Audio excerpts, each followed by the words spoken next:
ایک بزرگ رحمۃ اللہ تعالی اللہ کی بڑی عبادت کرنے والے تھے، نماز کے ساتھ ان کا بڑا شوق تھا، جذبہ تھا، انتہا کا جذبہ تھا۔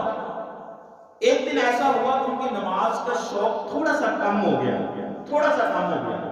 اب جب ان کا نماز کا شوق کم ہوا تو ان کو فکر لگ گئی کہ یار میرے اندر نماز کا شوق جذبہ کم کیوں ہو گیا ہے؟ اب ہمارا حال تو یہ کہ پڑھی پڑھی نہ پڑھی شوق ہونا تو دور، بڑی دور کی بات ہے۔ شوق کے ساتھ تو نماز پڑھتے ہی نہیں ہے۔ شوق، نماز کا شوق وہ نصیب والوں کو ملتا ہے۔ اب وہ بزرگوں کا جو ہے وہ دل بے چین ہو گیا، یار میرے اندر نماز کا جذبہ جو ہے شوق کم کیوں ہو گیا؟ کسی اپنے سے بڑے بزرگ کے پاس گیا، انہوں نے کہا کہ یہ تمہارے مسئلے کا حل جو ہے نا یہ مدینے سے حل ہوگا، وہاں چلے جاؤ۔ اب وہ بزرگ رحمت اللہ تعالیٰ نے مسئلہ کیا ہے، شوق کیوں کم ہوا ہے، اب جناب یہ مسئلہ لے کر مدینے چلے جاؤ، وہاں گنبد خضرا کے قریب فجر کی نماز کے بعد ایک کچہری لگتی ہے، اس کچہری میں چلے جاؤ، وہاں جو لوگ بیٹھے ہوں گے نا وہ تمہارا مسئلہ حل کریں گے، وہ تمہارا مسئلہ حل کریں گے۔ اب انہوں نے سفر کیا، مدینے پہنچے، مدینے پہنچ کے جو ہے وہ صبح فجر کی نماز کے ادا کیا۔ جیسے ہی نماز پڑھی تو کچھ لوگ وہاں جمع ہوئے، جمع ہو کر آپس میں گفتگو کرنے ہی لگے تھے کہ وہ شخص کہتا ہے وہاں بیٹھا ہوا تھا، ایک نقیب کھڑے ہوئے جو محفل کو ہینڈل کرنے والے تھے وہ کھڑے ہوئے اور کھڑے ہو کر کہنے لگے کہ آج ہم اپنی محفل کو بعد میں شروع کریں گے، پہلے ہمارا ایک مہمان آیا ہے، اس کا ایک مسئلہ ہے، وہ مسئلہ حل کر دیتے ہیں۔ اللہ اکبر، اللہ کے ولیوں کو کیسا غیب کا علم ہے، تم اللہ کے نبی کے غیب کے علم کی باتیں کرتے ہو۔ اللہ نے اپنے ولیوں کو غیب کی باتیں جو ہے وہ عطا فرمائی۔ وہ بزرگ فرمانے لگے جی میں جو ہے نا وہ کھڑے ہوئے کہنے لگے جی ایک ہمارا مہمان ہے، اس کا ایک مسئلہ ہے، اس کا مسئلہ حل کر کے پھر اپنی محفل کو آگے شروع کریں گے۔ کہتے جب ان کی زبان سے اتنا نکلا تو میں کھڑا ہو گیا، میں کہا جی میں ہی ہوں جو ہے وہ اتنی دور سے سفر کر کے آیا ہوں اور میں ایک مسئلہ لے کر آیا ہوں، میرا مسئلہ حل کر دے۔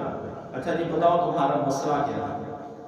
اللہ اکبر، ہمارے بھی مسائل ہیں، ہم پریشان ہیں جناب بے روزگاری کی وجہ سے، ہم پریشان ہیں جناب بیماری کی وجہ سے، ہم پریشان ہیں جناب گھر کا نظام نہیں چل رہا، ہم پریشان ہیں آپس میں لڑائیوں کی وجہ سے۔ اب وہ بزرگ اس وجہ سے پریشان ہے نماز میں دل لگنا کم ہو گیا۔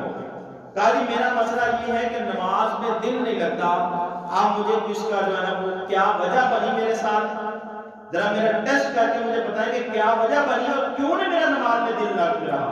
اللہ اکبر کبیرہ۔ اب وہ بزرگ جو جن سے وہ سوال کر رہا تھا وہ انہوں نے جب ان کی طرف دیکھا اور دیکھ کر کہنے لگے لوگوں کا مال کھاتا ہے اور اوپر سے کہتا ہے نماز میں دل نہیں لگتا، لوگوں کا مال کھاتا ہے اور اوپر سے کہتا ہے نماز میں دل نہیں لگتا۔ کہنے لگے حضور میں نے تو کسی کا مال نہیں کھایا۔ کہا فلاں دن فلاں کھجور والی ڈیری کے پاس تو گیا تھا اور اس سے تو نے کھجوریں لی تھی اور ان جو کھجوریں لی تھی ان کھجوروں میں سے ایک کھجور وہ شاپر کے اندر ڈالتے ہوئے اس کی کھجوروں تیری کھجوروں میں سے ایک کھجور جو ہے اس کی ریڑھی پر گر گئی تھی اور تو نے وہ اپنی کھجور اٹھانے کی بجائے دوسری کھجور اٹھا کر کھا لی تھی، بس یہ اس کھجور کا وبال ہے کہ تیرا نماز کے اندر دل نہیں لگ رہا۔ حق اپنا ہی تھا مگر جس کھجور کا جو ہے وہ جو کھجور اس کی تھی وہ نہیں اٹھائی، دوسری اٹھا کر کھا لی ہے۔ جناب اس وجہ سے تیرا نماز میں دل نہیں لگتا، اب جا اس ریڑھی والے سے جا کے معافی مانگ، اس کو بتا اس کا حق اس کو ادا کر، پھر تیرا نماز میں دل لگے گا۔ اللہ اوپر ایک کھجور حالانکہ اپنی کھجور کے بدلے میں اٹھا کر کھائی، وہ کھانے سے دل اتنا سخت کہ نماز میں دل نہ لگے، مگر ہمارا حال جناب ہم کئی لاکھوں لاکھ لوگوں کا ہڑپ کر جاتے ہیں، بغیر پوچھے کھا جاتے ہیں، جناب ہمارا دل کیسے لگے؟ مثال چھوٹی سی مثال دیتا ہوں، ہم سب اس میں شاید شامل ہو، کسی گڈھیریے والی ریڑھی کے پاس چلے جائے نا اس کو کہتے ہیں 1 کلو گڈھیریاں دے دیں، 1 کلو سے لیتے ہیں 2-3 ویسے ہی کھا جاتا ہے۔ امرود والے کے پاس جائیں امرود جی 2 کلو امرود دے دو، 1 کلو دے دو، اس سے امرود لیں گے تو 1-2 ویسے ہی کھا جاتے ہیں۔ ہوتا ہے ایسے؟ ہوتا ہے نا ایسے؟ بولو تو صحیح، ہوتا ہے نا ایسے؟ اب اس سے پہلے نمبر میں اس سے اجازت نہیں لی، اس کا حق ہم کھا گئے، اب ہمارا نماز میں دل کیسے لگے؟ ہمیں سکون کیسے ملے؟ ہم تو اتنا لوگوں کا حق کھا جاتے ہیں، ہمیں سکون کیسے ملے؟